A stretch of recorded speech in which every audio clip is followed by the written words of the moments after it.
नमस्कार पशुपालक भाइयों, ये आप देख सकते हो हमारी भूरी है। आज हमने इसको बाहर निकाली है। आप देख सकते हो इसको,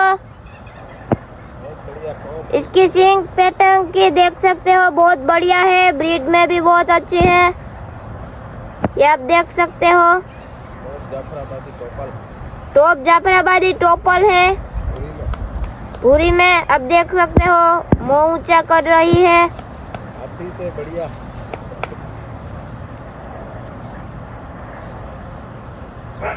एक मिनट ऊपर नहीं गई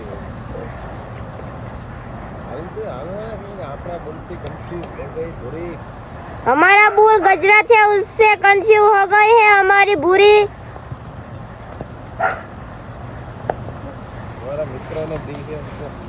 हमारा मित्र ने हमको दी है। हमने उसको एक त्याजी ब्याई हुई कपड़ी आपी।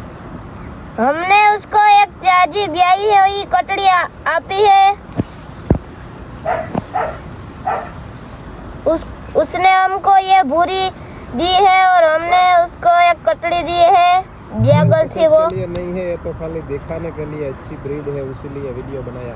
ये बेचने के लिए नहीं है, अच्छी ब्रीड में है, इसीलिए हमने तो दिखाई है। वीडियो बना रहे हैं बाहर निकल के। सेल के लिए नहीं है, सेल के लिए नहीं है। चलो वो मिली